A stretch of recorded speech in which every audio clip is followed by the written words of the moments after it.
Someone like her doesn't belong in this section. Scholarship types only know how to leech off other people's money. Linda Brooks slammed the tray onto the counter. Cutlery scattered. Her finger stabbed toward the door. Audrey Carter stood frozen at the front of the line, head down, shoulders pulled in. Hundreds of students watched, and no one moved. At the entrance, Benjamin Carter stopped mid-step. His jaw tightened. His hand curled slowly around the strap of his bag.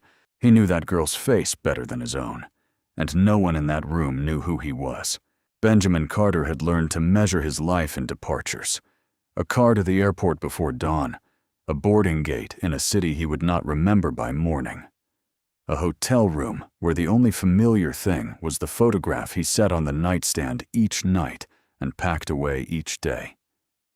It was always the same photograph, Elena laughing on a beach they could barely afford back then, her hair full of wind, and beside her, a younger Benjamin, who still believed there would be time for everything.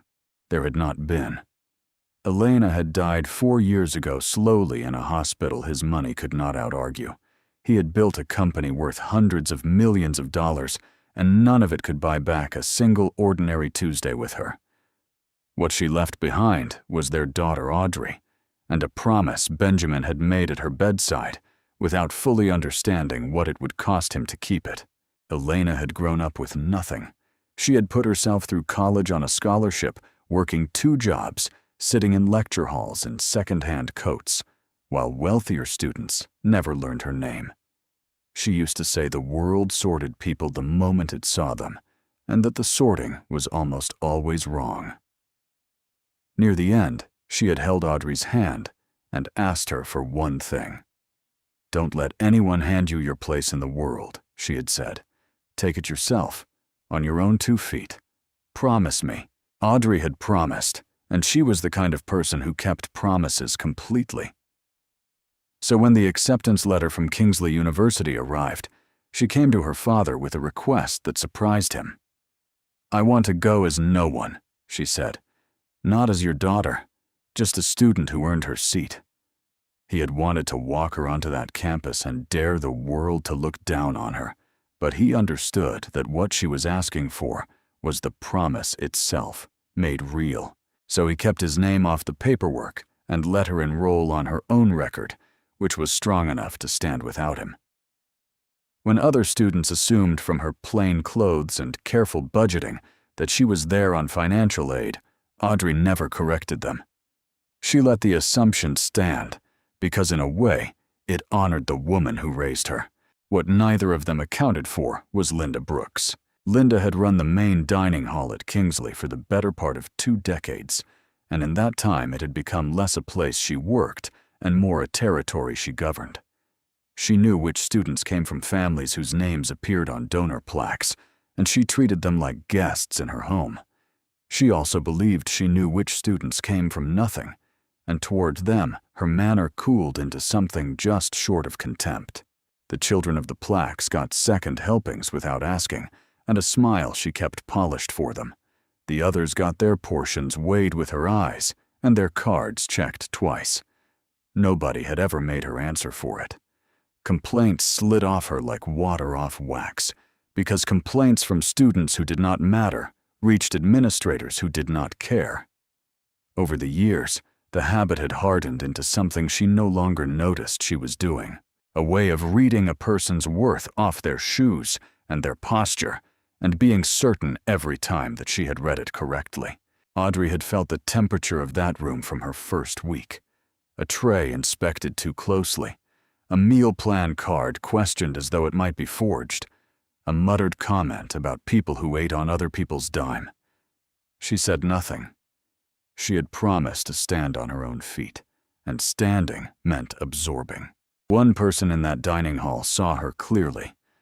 Rosa Alvarez had worked the serving line for years, long enough to know exactly what Linda was, and long enough to be afraid of her. Rosa had a small apartment, an aging car, and a job she could not afford to lose, so her kindness came in whispers. An extra portion slipped onto Audrey's plate when Linda's back was turned, a quiet word to come through the line earlier, before the manager's mood soured for the afternoon. She could not stand between Audrey and Linda, but she could soften the ground where the girl fell. There was also Maya Bennett, who lived down the hall from Audrey in the freshman dormitory and was on financial aid herself. Maya had none of Audrey's talent for silence. She had watched Linda humiliate a young man over a declined card until he left his tray and walked out. And she had never forgotten it. She did not know Audrey's secret, because as far as Maya knew, there was no secret to know. She only knew that the quiet girl who lent her notes and never complained was being ground down a little more each week, and it made something in her go tight and ready. None of this reached Benjamin. He was in another time zone most weeks, closing the largest philanthropic commitment of his career. Carter Biotech had chosen Kingsley for its next research center, a facility funded by tens of millions of dollars of his company's money, and the negotiations had taken months. To the university's leadership, his signature meant new buildings, new prestige, new lines on their fundraising brochures. They had rolled out every courtesy for him, except the one that would have mattered most, which was to run their own house honestly enough that it could survive his walking through it unannounced. On a gray Thursday in late autumn, Benjamin came to campus to finish it. The final meeting ran long. He sat across a polished table from Dean Whitfield and half the board and listened to them describe the future they intended to build with his name attached to it. He signed nothing that morning. He said he wanted to see the place one more time on its ordinary feet before he committed the last of it. They took this as caution. It was not caution. It was Elena's voice in the back of his head telling him that institutions, like people, showed their true face only when they thought no one important was watching. When the meeting ended, Benjamin did not go to his car. Audrey did not know he was in the state, and he had meant to keep it that way until the papers were signed, but standing in that marble hallway, he could not make himself leave without seeing her. It had been weeks. He wanted 5 minutes of her face across a table, the two of them anonymous in a crowd, a father and a daughter, and nothing else. So he asked a passing student where the main dining hall was, and walked toward it in a plain gray coat, carrying a worn leather bag, looking like any parent who had come to visit and lost his way. He heard the room before he saw it, the clatter of trays, the low roar of 100 conversations, and then, cutting through all of it, a single, hard voice. Someone like her doesn't belong in this section. Scholarship types only know how to leech off other people's money. Benjamin stopped in the doorway. Linda Brooks stood behind the counter and slammed a tray down against the steel surface, so the cutlery jumped and scattered her finger, already pointing toward the exit. And at the front of the line, absorbing all of it with her head bowed and her shoulders drawn in, stood a young woman he knew better than he knew himself.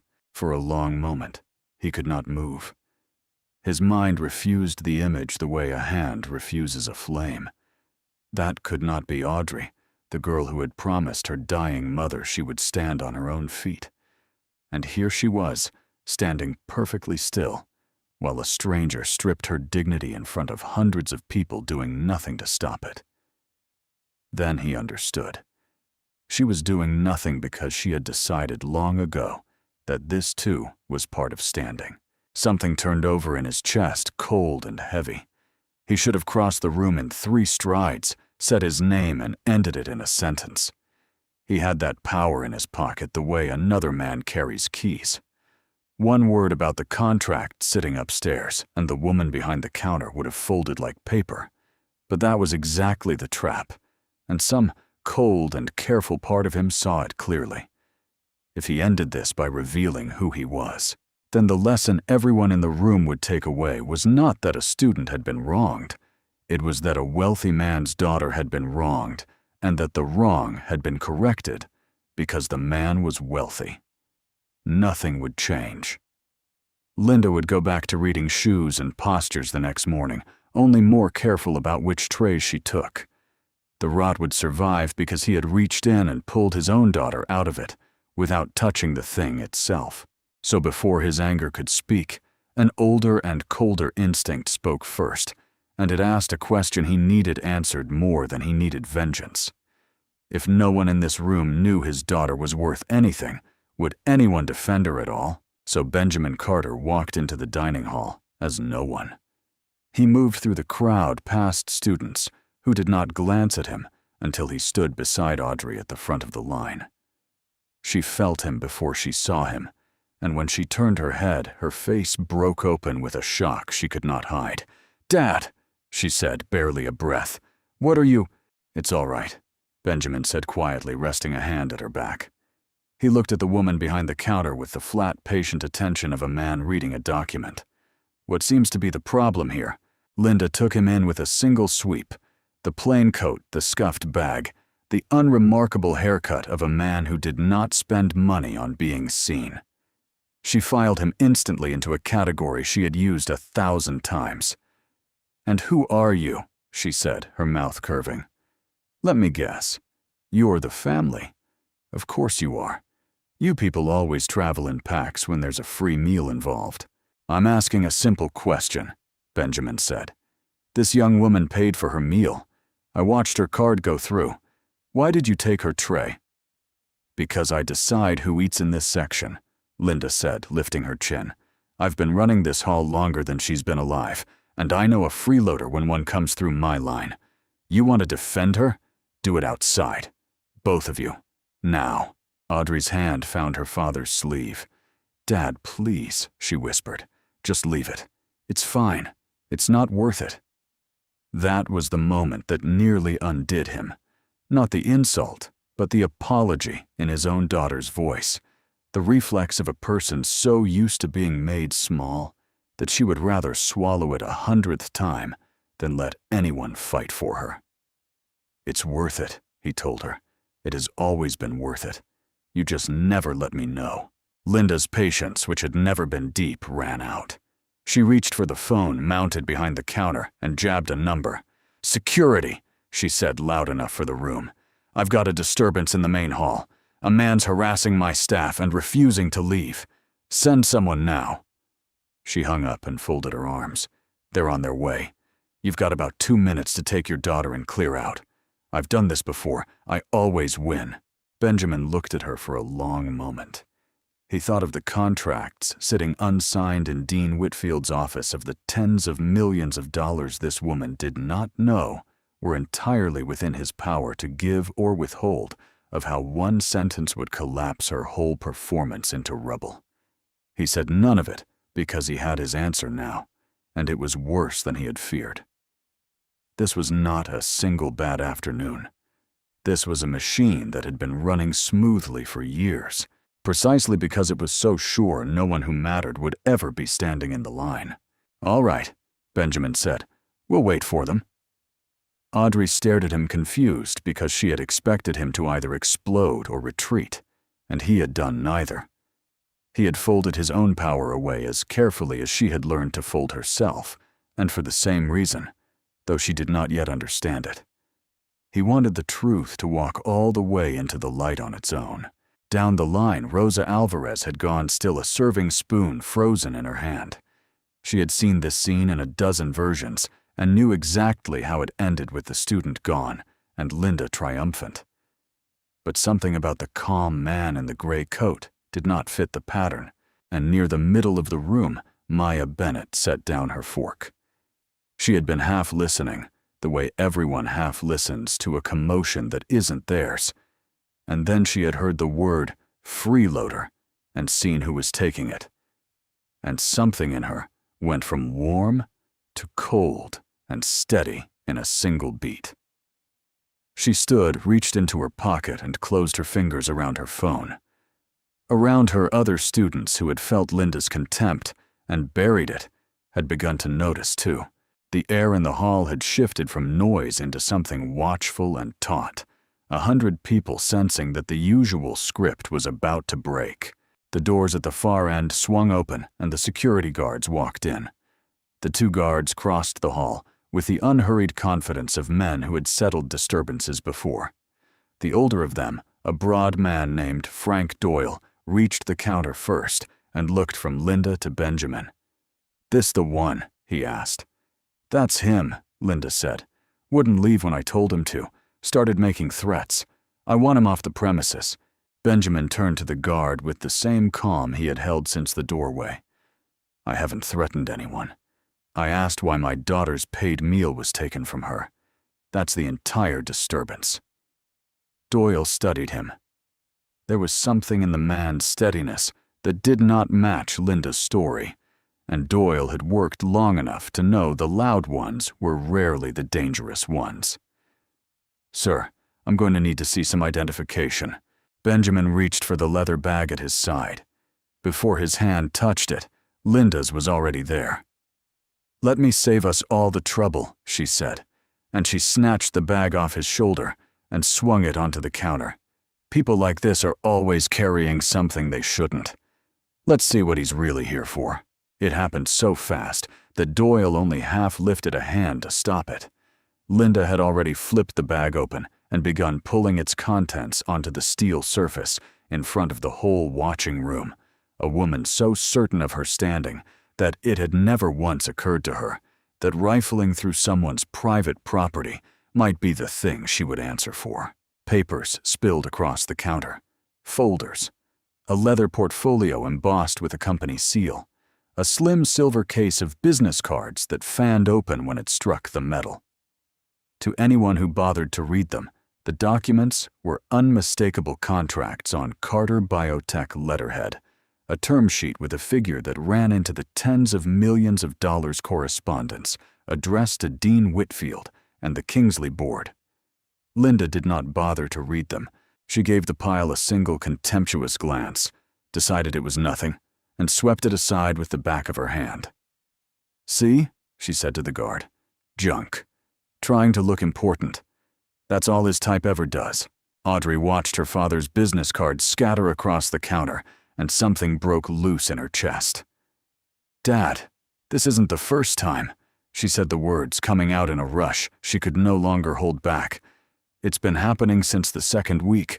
The comments, the tray checks. She does it to me almost every day, and I never told you because I promised Mom I'd handle things myself. I thought if I just kept my head down, it would stop mattering." Her voice cracked. It never stopped mattering. Benjamin looked at his daughter, and for a moment the composed man in the gray coat was gone, and there was only a father hearing weeks too late exactly what his absence had cost. "I know," he said quietly. "I'm here now." Across the room, Maya had heard every word, and something in her finally let go. She walked toward the counter with her phone already raised and recording. "I've been watching you do this for 2 months, she said, her eyes fixed on Linda. "You did it to the student whose card got declined in September. You did it to the girl in the blue jacket last week. And you've been doing it to her." She nodded at Audrey almost every single day. "I've got some of it on my phone. I've got this on my phone right now." Linda's head snapped toward her.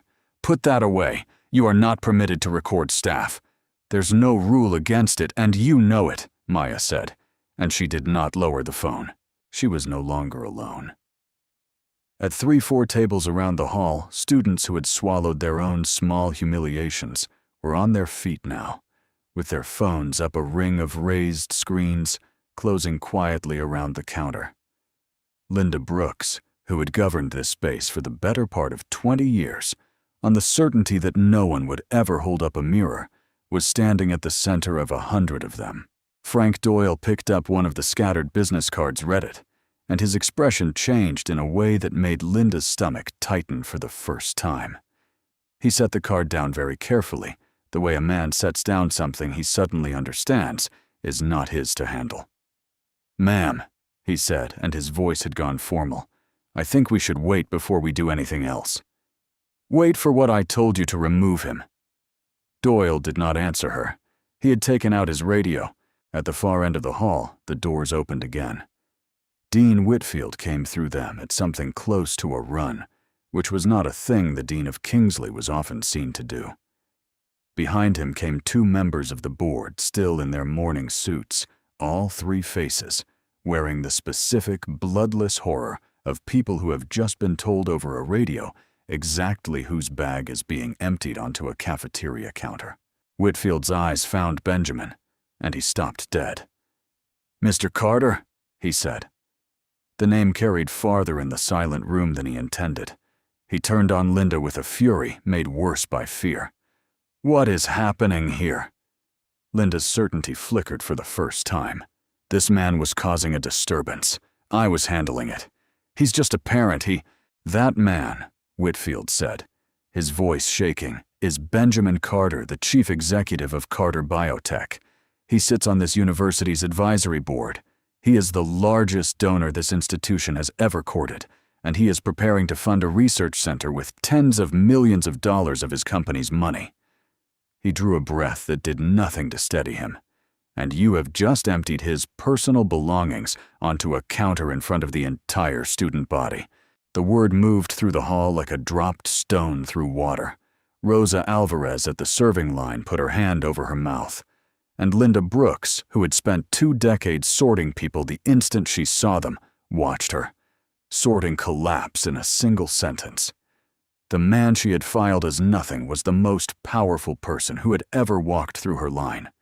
The color drained from her face and then flooded back as a desperate, scrambling warmth as she rounded the counter toward him. Mr. Carter," she said, her voice transformed completely soft and urgent and pleading. "I had no idea. If I had known who you were, I would never please. This is a terrible misunderstanding. Let me explain. We can go somewhere private, just the two of us, and I'll make this right." Benjamin let her finish. Then he spoke, and though his voice was not loud, every person in the hall heard it. "That's the part I want you to understand. You would never have done this if you'd known who I was. But you did it to her." He looked at Audrey, then back at Linda. "You did it to a student you were certain had no one. That's not a misunderstanding. That's the only time your real face comes out."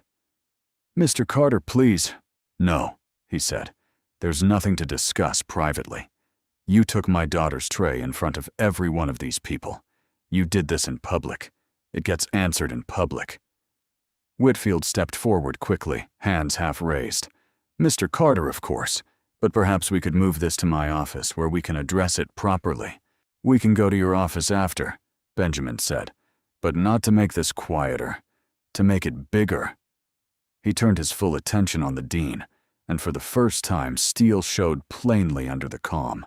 "I don't think what happened here today is about one manager having a bad afternoon. I think it's been happening for a long time, and I think the reason is that somewhere in this institution, people decided it was cheaper to look away than to fix it. I'd like to find out if I'm right." Whitfield had no answer that would help him, so he gave none. What had started as one woman and one tray had become, in the space of 10 minutes, a crisis with the dean of the university standing in the middle of it, and 100 phones recording every second. And Benjamin, who could have ended it with his name at any point in the last quarter hour, had instead chosen at every turn to let it grow, because a thing that grows in the light cannot afterward be swept back into the dark. The videos were online before the hall had even emptied. Maya's recording went up first, 40 seconds of Linda slamming a tray and pointing at the door, and the longer clips followed the bag on the counter, the contract scattering the dean's voice cracking on the name Carter. By that evening, the footage had left the campus entirely and was moving through the wider world at a speed no press office could match. Kingsley opened an internal review because it had no choice, and the review immediately became something larger than anyone in the administration wanted. Once the first account was public, others came loose behind it, the way one loosened brick brings down a section of wall. A graduate from 3 years earlier described the same treatment in the same dining hall. Then another. Parents came forward with stories their sons and daughters had carried home and been too ashamed to fully tell. Current staff came forward. What emerged was not a series of isolated incidents, but a steady documented practice stretching back years, and the more of it that came to light, the clearer it became that everyone who worked near that dining hall had known in the way people know a thing they have agreed not to say aloud. The press did not let it go. Reporters who had never heard of Kingsley 2 days earlier were now naming it in headlines, and the story had a shape the public understood instantly, and hated on sight a person with power humiliating a person with none, and being certain it would cost her nothing. The university's carefully tended reputation, the thing every quiet decision over the years had been made to protect, came apart in the space of a single week, and there was no version of the truth the administration could tell that would slow it down. Then a quieter voice joined the loud ones. Rosa Alvarez, who had spent years slipping extra food onto plates and saying nothing, decided she was done being silent. She gave a statement to the Review, describing what she had seen from behind the serving line for longer than she wanted to admit, the daily small cruelties the students who had left in tears, the times she had wanted to speak and swallowed it because she could not afford to lose the job that fed her. She was ashamed of her own silence, she said, and she would not keep it any longer. But the detail that turned the story from a scandal about one woman into a scandal about the whole institution came from the complaint records themselves. They existed, which was the thing no one on the administration's side had expected to surface. Over the years, students and parents had filed formal complaints about Linda Brooks, and those complaints had gone to the office of the university's chief administrative officer, Gerald Pike. And Gerald Pike had made them disappear, not lost them or misfiled them, but reviewed each one and quietly decided that the smooth-running comfort of the university's image was worth more than the students who had signed those pages. He had protected Linda for years, not out of loyalty to her, but because acknowledging the problem would have meant admitting the institution had one. When Benjamin learned of the records, he understood that his first instinct in the doorway had been right and worse than right. The problem had never been a single manager. Linda was the face of it. But behind her stood a system that had chosen again and again to look away from exactly the kind of student his wife had once been, and his daughter now pretended to be. He did what the situation demanded. He froze the funding. The call went to Dean Whitfield's office that afternoon, brief and without heat. The tens of millions of dollars were suspended, effective immediately pending the outcome of the review. The research center, the new buildings, the prestige the university had counted on, all of it stopped in place. Whitfield and the board now faced the loss of the largest gift in their history, the near certainty of lawsuits, and a collapse of public trust no press release could repair. That night, Benjamin sat with his daughter in the quiet of her small dormitory room, the outside world locked away behind the door, and for the first time since the doorway, there was nothing to manage and no one to watch. "I should have told you," Audrey said, her hands in her lap. "The first week when it started, I just kept thinking about what Mom said. Stand on your own feet. Don't let anyone hand you your place." Her voice was very small. "I thought telling you would be the same as being handed it. So I let her do it. Every day. Because I thought that was what keeping the promise looked like." Benjamin listened, and the composure he had worn all day finally cost him something to hold. He thought of Elena, of the second-hand coats, and the 2 jobs and the lecture halls, where no one learned her name, and he understood with a terrible clarity that his daughter had spent 2 months living out the exact wound her mother had described on purpose, out of love, and had told no one. "Your mother didn't mean this," he said at last, his voice rough. "She never meant for you to stand there and take it. Standing on your own feet was never supposed to mean standing there alone while someone tore you down." He took her hand, the way Elena once had. "You kept your half of the promise. You earned your seat. Nobody handed you anything. But I made a promise too that day, and mine was to be there.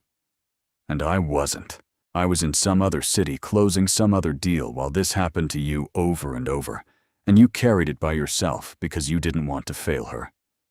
Audrey's eyes filled. "I wasn't failing her." "No," Benjamin said. "You weren't. I was failing both of you. That ends now." Neither of them said anything more for a long moment.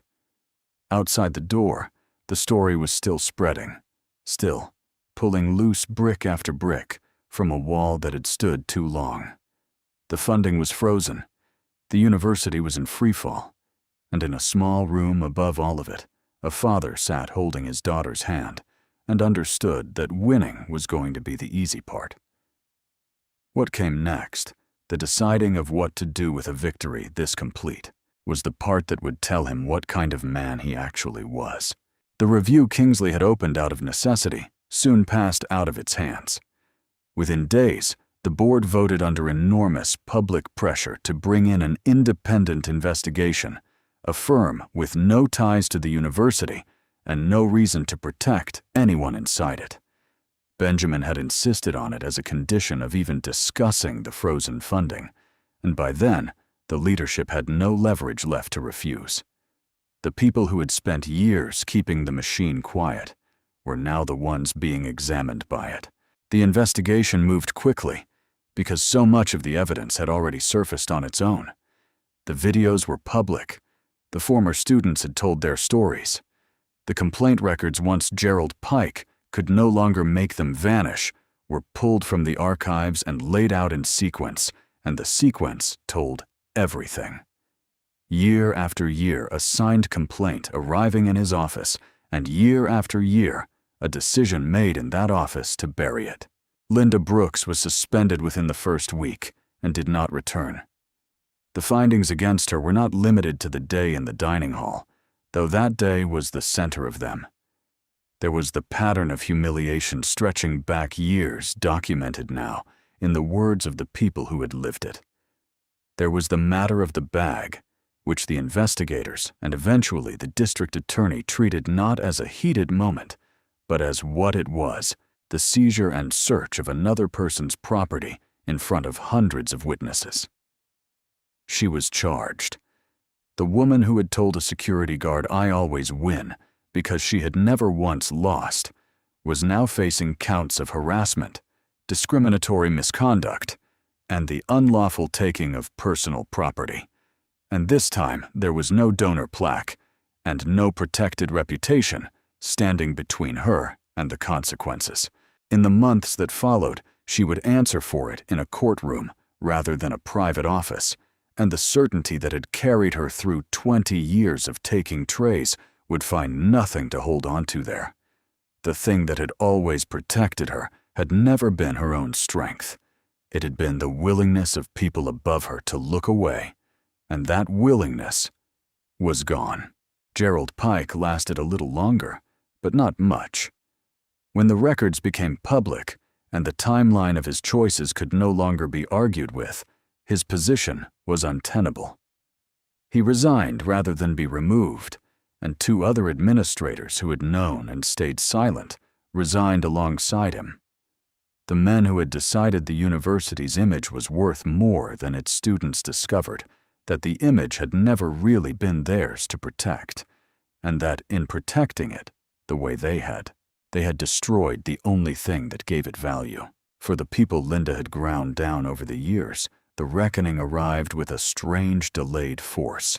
Some of them wept when they were finally believed, not because the belief undid anything, but because they had spent so long being told, in 100 small ways, that what happened to them had not mattered, and had not even happened. One former student, who had left Kingsley in her first year and never come back, wrote that she had spent 3 years believing the problem had been her, that she simply had not belonged, and that seeing the truth come out was the first time she understood it was never true. No verdict could give back the place she had lost. But she had at last the truth, and she said the truth was more than she had ever expected to be given. Benjamin read every account he could find. He had frozen the funding as a lever, but somewhere in those weeks it had become more personal than that. Each story was a version of the one Elena had told him about her own college years, and a version of what had nearly happened to his daughter in silence. He was left at the end of the investigation with a decision he had known was coming and had not wanted to face. He could walk away. It would have been clean, even righteous. He could withdraw the tens of millions of dollars entirely, take his research center to a university that had not shown him its worst face, and leave Kingsley to live with what it had done. No one would have blamed him.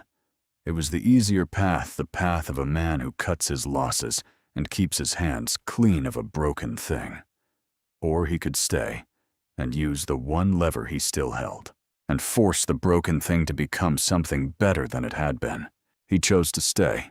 The decision came with conditions, and the conditions were not negotiable.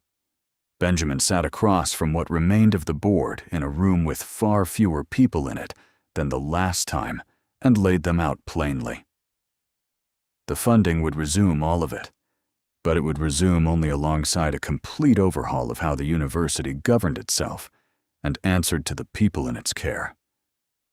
There would be an independent office for the protection of student rights, one that reported to no administrator whose reputation a complaint might threaten.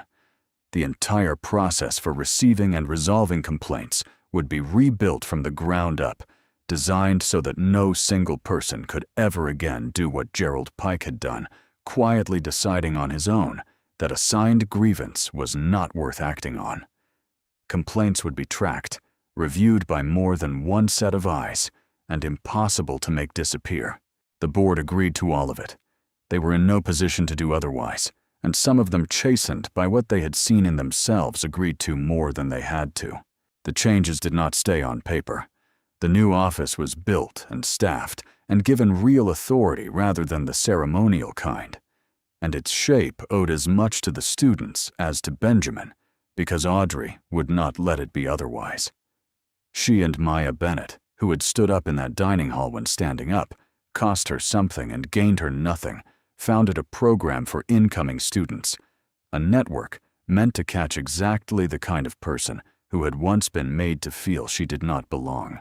It paired new students with those who had been there longer, so no one would have to face a Linda Brooks alone, and in silence, the way Audrey had. Maya ran it with the same steady fire she had shown with her phone raised across a crowded hall, and Audrey ran it beside her, no longer hiding what she could do because hiding had never been the point of her mother's promise. Rosa Alvarez was not forgotten in any of it. Her statement had mattered, and the people making the new arrangements knew it. She was recognized for the courage she had finally found, and more importantly, she was protected, given a place in the Change dining program, where kindness was no longer something she had to hide to keep her job. When Benjamin met her during those weeks, she tried to apologize for the years of her silence, and he stopped her. The silence had never been the failure, he told her. The failure had belonged to the people who had made silence the only safe thing she could afford. She had done what she could from where she stood, and now she would be allowed to stand somewhere better. Every person who had come forward was given what the institution could give. The findings cleared their names of a failing that had never been theirs. Where there was harm, the university could answer for it, answered with settlements and with apologies made in public rather than whispered in an office. It could not return the years or the confidence that had been taken, but it stopped pretending the taking had not happened. And for many of them, that was the thing they had wanted most. 6 months after the day in the dining hall, Benjamin Carter came back to Kingsley for a family visit day, and he came the way he had come the first time. Quietly, without ceremony, a man in a plain coat that no one in the room had any reason to look at twice. The dining hall was full and bright, and the difference in it was not in the walls or the food, but in the air of the place and ease that had not been there before. Benjamin took a tray from the stack and joined the line like everyone else, and he waited his turn without anyone hurrying him or slowing him or deciding what he deserved before he reached the counter. The person who served him was Rosa Alvarez. She managed the hall now. When she saw who was standing in front of her tray, something moved across her face, recognition and gratitude, and a little disbelief that the world had rearranged itself this way, and she set his food down with a care that had nothing to do with who he was, and everything to do with the fact that this was simply how she treated the people who came through her line now. Benjamin thanked her by name, and she smiled, and that was all it needed to be. He found Audrey at a long table in the center of the room, sitting among a group of students who had clearly come from every kind of background there was. She was in the middle of the noise, and the laughter of them no longer folded down. Small, no longer absorbing anything, just a young woman at ease among her friends. When she saw her father, she waved him over, and there was nothing careful in it, none of the guardedness that had once lived in her whenever the two of them were near other people. The secret was gone. There was nothing left to protect. Benjamin sat with them for a while, and then when the meal was ending, Audrey walked him out into the cool, bright afternoon. The research center was under construction across the quad, its frame already rising, and Benjamin had asked for one thing to be settled before his name went anywhere near it. The funding, all of it, the tens of millions of dollars that had frozen and thawed and finally taken root, would carry a name, and the name would not be Carter Biotech's and would not be his. It would be the Elena Carter Scholarship Fund, established for students of exactly the kind his wife had once been the ones who arrived with nothing but the will to earn their place, and were too often made to feel that will was not enough. Audrey stood beside him, looking at the rising frame of the building, and she understood the name without having to be told what it meant. She would have liked that, she said, that it goes to people like she was. That's who it's for, Benjamin said. The ones nobody's standing behind, the ones who get sorted the second they walk in the door. He watched the construction for a moment. Your mother told me once that the world sorts people the instant it sees them, and that it's almost always wrong. I spent a long time thinking there was nothing to be done about that, except get rich enough that no one could sort you anymore.